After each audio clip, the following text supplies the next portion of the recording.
January morning, brown and hard, a tarred pigtail and his hands like rope. He asked my father for a room that faced the water and paid in gold, and that was all the hope. He never said his name, just Captain, Captain. He'd stand outside and glass the sea all day. He gave me 4 pence every month for watching, for a seafaring man with one leg, he'd say. The man who came to the Admiral Benbow brought the sea inside and set it by the fire. I was 12 years old and didn't know what followed. I just knew the stories raised me higher than I'd been before. He knocked upon the door.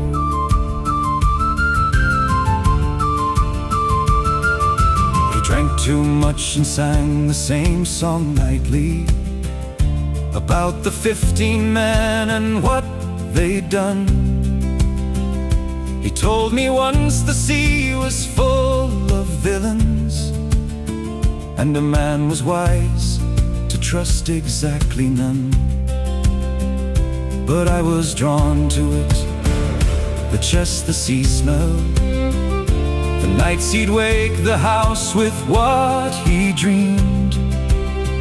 My father died that winter, quiet and honest, and the captain was not quite as peaceful as he seemed. I've been asked a dozen times what started it, what pulled a boy from an inn beside the coast into the thing that followed and the place we found it. I say a man who watched the sea like a post, and a 4 pence and a song about dead sailors, and the way the sea looked back at me at dawn, and a chest I'd never opened but kept counting the mornings till the captain would be gone.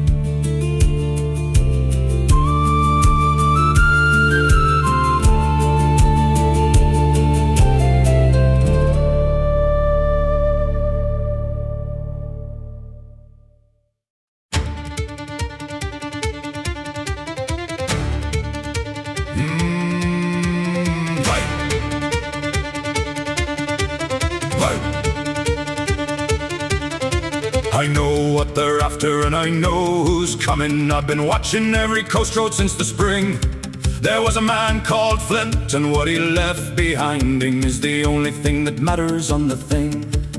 I was first mate once, I was a man of standing, before the drink and running took me low. I've got the map and I've got the knowledge, and every man who sailed with Flint will know the black spot. When they give you the black spot, you've got until the night to make your peace. A piece of paper cut from a Bible, and the men who carry it will not release until they have the thing they came to find.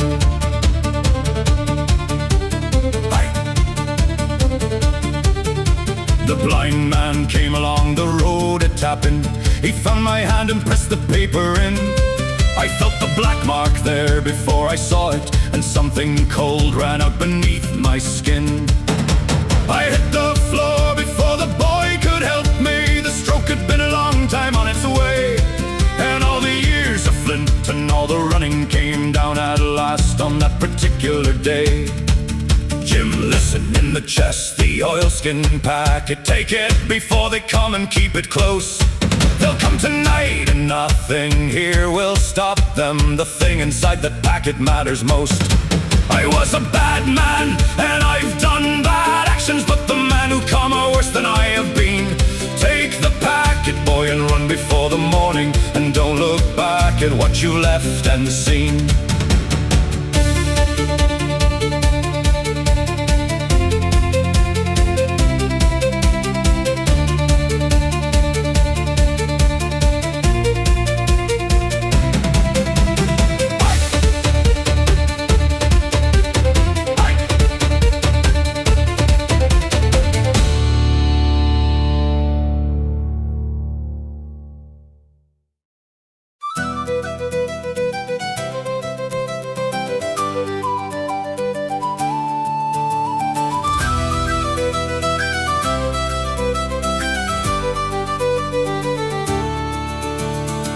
opened up the chest by candlelight, my mother counting what the captain owed.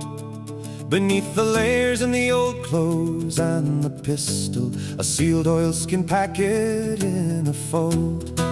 We heard the men along the road before us. We took the packet and we ran the lane. We hid beneath the bridge while they went past us, and didn't breathe until the road was plain. The map, it was a map drawn in his lifetime. Flint himself had marked it in his hand. Red crosses and a note about the compass and the island and the treasure where it stands. Bulk of treasure here, 200,000 in the hand of a dead pirate king. The map inside the packet by the candlelight, and everything about to begin.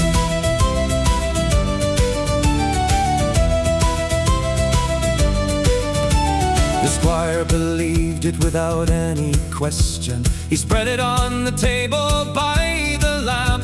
He said we'd fit a ship before the fortnight. He said the treasure wouldn't keep the damp. Dr. Livesey turned it in his careful hands and said, this is real and we must keep it quiet. And I stood in the room and felt the world go wider, and the inn beside the coastal road fall silent. I had never been beyond the headland. I had never slept a night upon the sea. But something in the Red Cross on the island had already pulled a rope around in me. Flint was dead and all his crew were scattered, and somewhere underneath the foreign ground was enough to change a life beyond imagining. And we were going to be the ones who found it.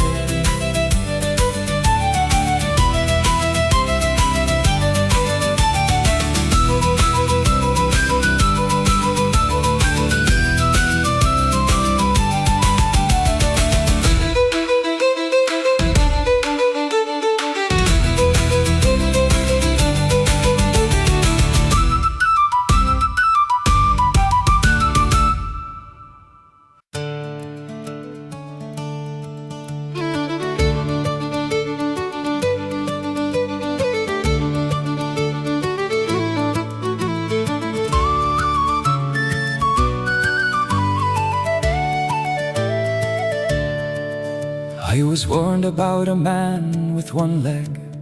Billy Bones had said it from the start. So when I came to Bristol on the spyglass, I came with the description in my heart.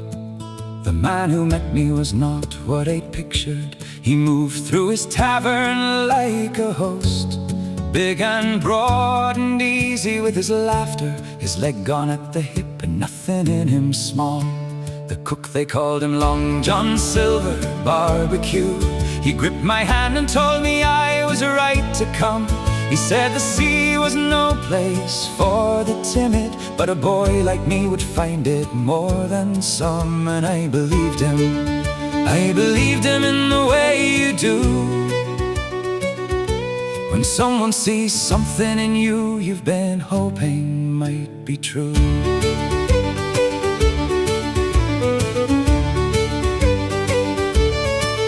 He introduced me to the crew by name. He knew every man's particular bent. He guided me around the Bristol dockside like a man who'd always known exactly where he went. I wrote to Dr. Livesey, I have found him a better man than any Squire Trelawney chose. I was 12 and he was everything I wanted from the stories Billy Bones had told. The thing about a man who charms completely is the charm itself is not a lie. He did find something in me worth the finding. He looked at me and saw me, that was why. The rest of what he was I'd learn on the island, in the barrel and the stockade and the sand. But that first morning in the Bristol Tavern, I would have sailed to anywhere he planned.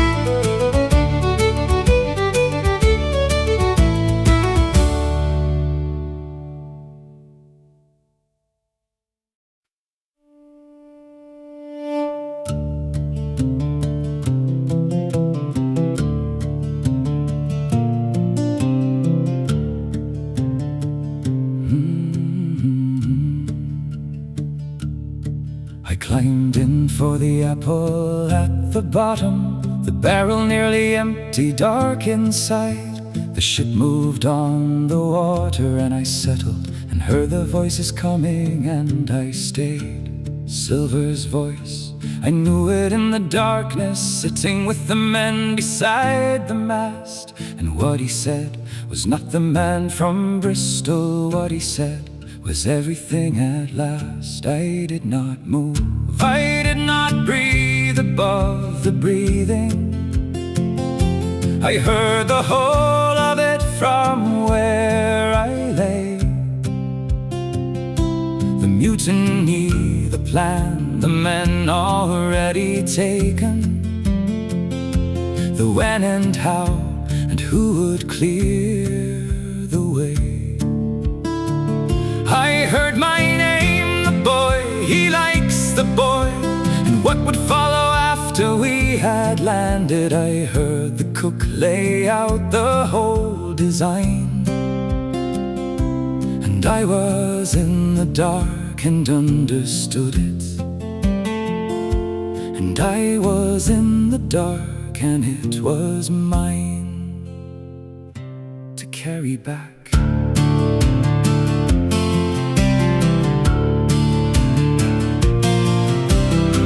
I heard the number of the men against us. I heard the moment silver planned to strike. I heard the captain mentioned without kindness. I heard the things the treasure hunters like. The voices moved away before the dawn watch. I climbed out into the cold and the stars, and the island was ahead of us and waiting. And I went below and looked at all my scars.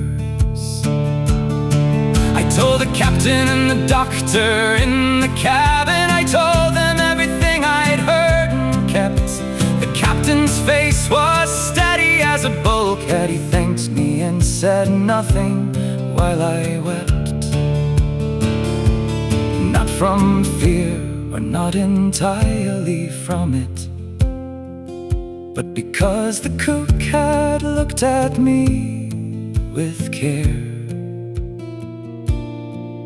and meant it, and was also planning to leave not one of us alive out there.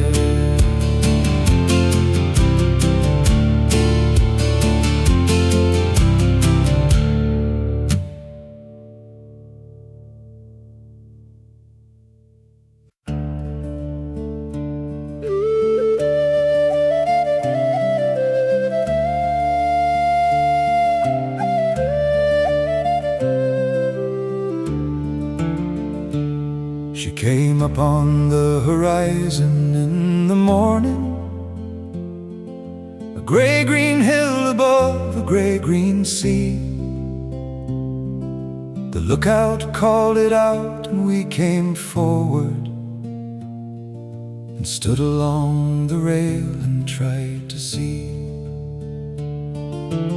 Skeleton Island running off the east, the spyglass hill above the wooded ridge, and something in the stillness of it sitting that didn't feel like fortune, felt like dread. The island on the chart was just a drawing, a red cross and a distance and a name. The island in the water was another, a thing that had been waiting there the same since Flint came back without his crew from landing. since the men he'd used were left to rot. The island doesn't care what brought you to it. It keeps what comes ashore and what does not.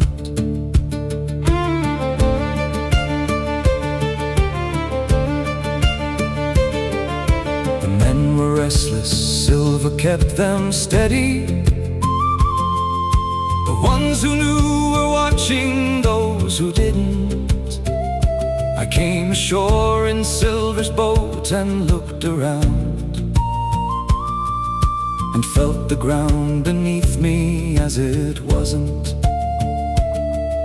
The heat was wrong, the trees too close together, and somewhere inland something called and stopped.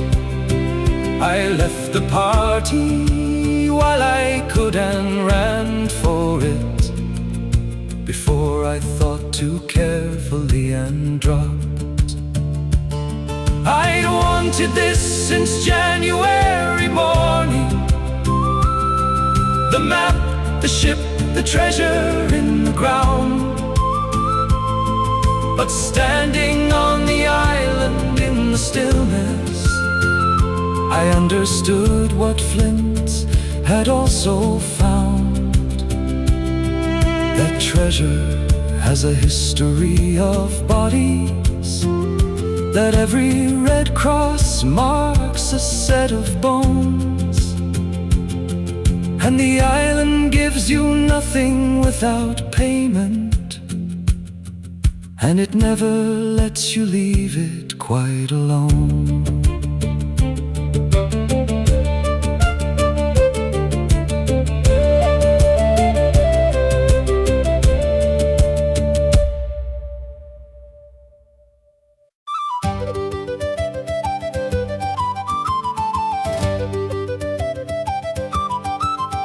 Hey!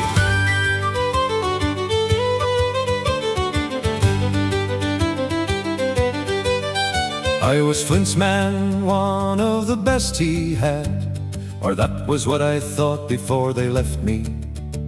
They gave me a musket and a spade and said, go find the treasure, Ben, and we'll come back to get thee.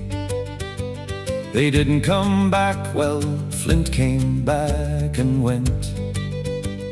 And other ships came past and didn't read my signal, and the years went on and something in them bent. 3 years on the island talking to the goats, 3 years on the island and the rain. I made my peace with what I had to work with, and then I made it again and again, and I got quite good at it by the second winter, talking to the rocks and talking to the sea. And if I seem a little strange to you this morning, 3 years on the island will do that, you'll agree. I found a treasure, that's the thing, I found it, moved it somewhere only I would know. I thought, when a ship comes I'll have something to bargain. I thought, a man with treasure has somewhere to go. I dreamed of cheese, I'll tell you that for nothing, toasted mostly, sometimes just the plain. There is something about 3 years on an island that makes the ordinary things come back as rain. And then the boy came through the trees toward me. I near enough frightened him to death, I think. I said, are you a real boy or a vision? I've had visions before, you learn to look for the link. He was real and I was glad of it enormously, the gladness of a man who'd nearly stopped. I told him everything, the treasure, Flint, the bargain, and I talked for longer than was probably apt.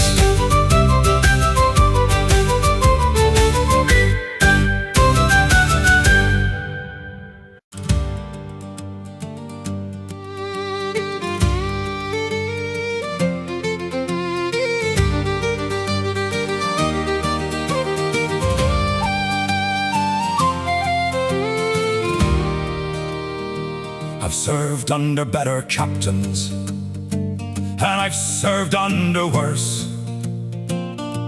I've done the things the sea asks men to do.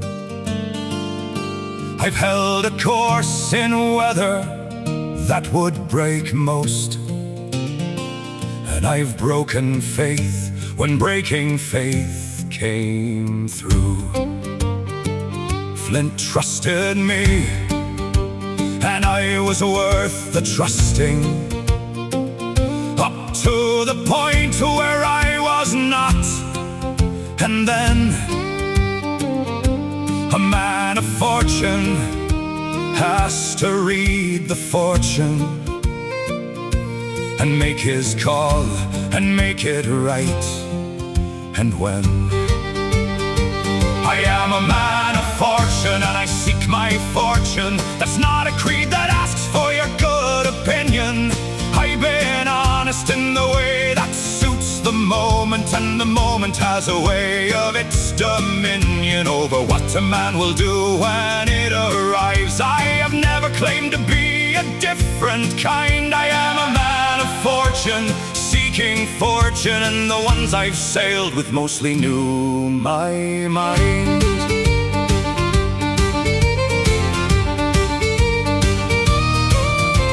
The boy is something else, I'll say it plainly. I didn't plan to find him worth the finding, but something in the way he held himself gave me something I had not been minding.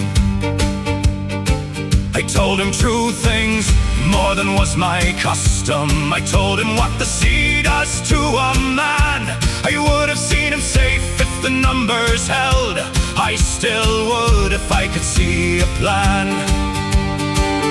Don't think I'm soft for saying it, I'm not. If the stockade had gone the other way, I would have done what needed to be done, and slept and woke and found another day. But it didn't, and the boy stood up beside me when the rest had made their numbers clear. And I have sailed with men for 30 years who never showed me what he showed me here. I am a man of fortune, always was, and I'll be one beyond this island too. I'll take my cuts and disappear to somewhere that doesn't know what Long John Silver knew. But I'll think of him, the boy who chose to trust me when he shouldn't. I'll think of him, and that will be enough. A man of fortune keeps what he can carry, and the rest he leaves, and leaving it is tough.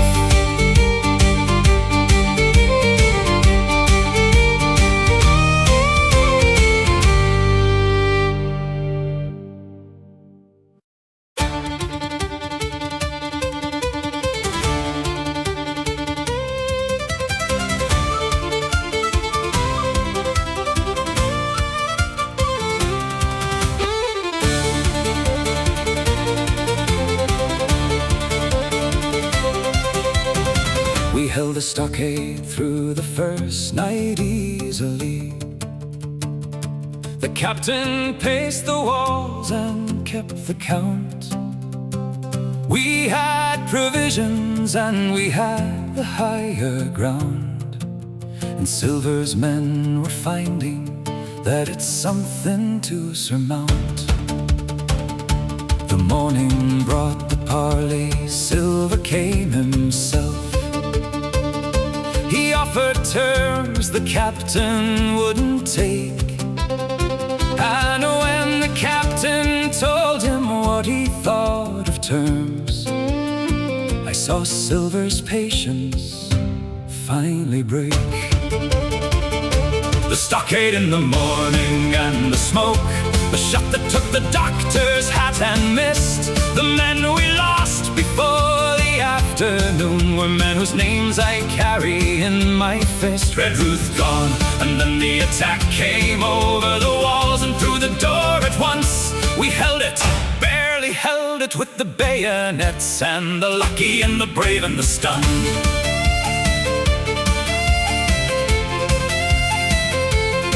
I left that night without a word to anyone. I stole a boat and went back to the shore. I took the schooner, cut her from her anchor, and fought a dead man on her and felt more alone and frightened than I had on any night before. I killed a man, I'm saying it directly. He came at me with a knife and I fired twice, and he went in the water, and that's exactly how the island asks its payment. A boy from an inn beside the English coast, with a pistol and a dead man in the water, and the Hispaniola under his ghost. I came back to the stockade in the darkness and found Silver's men inside asleep. I had sailed and fought and run and had been captured, and the treasure and the ship were mine to keep or lose. And Silver's hand was on my shoulder in the dark, and that was how it stood.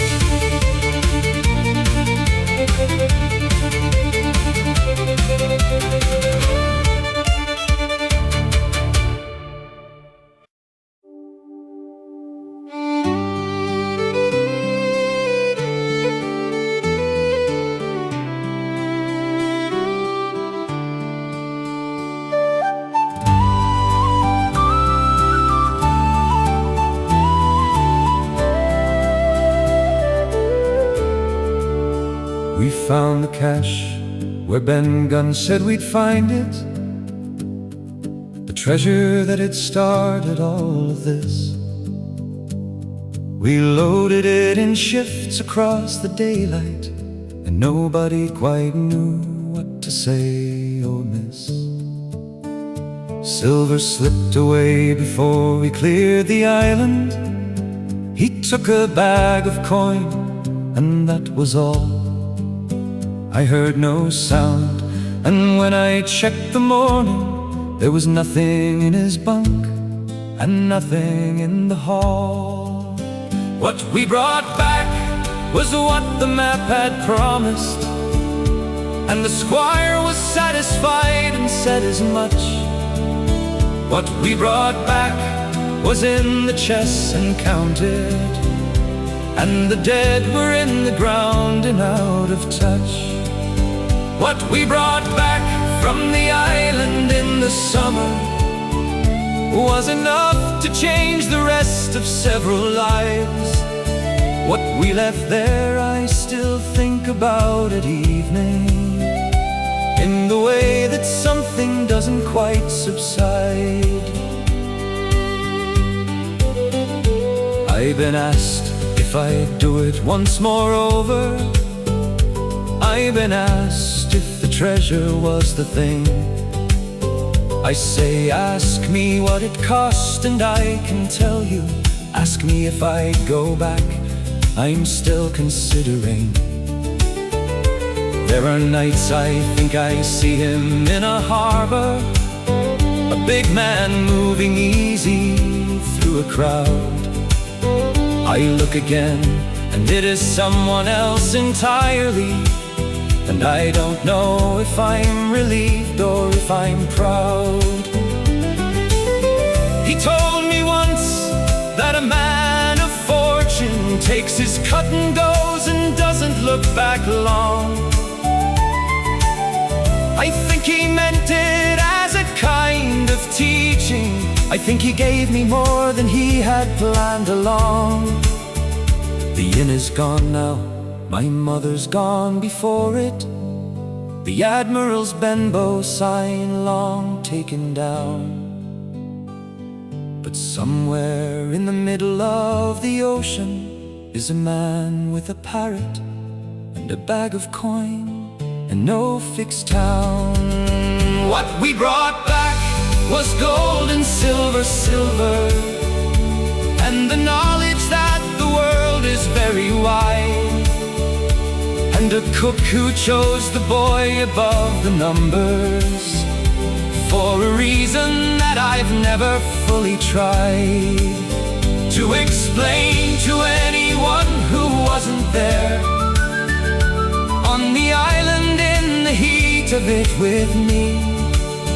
What we brought back was everything the map said, and one thing more the map could never see.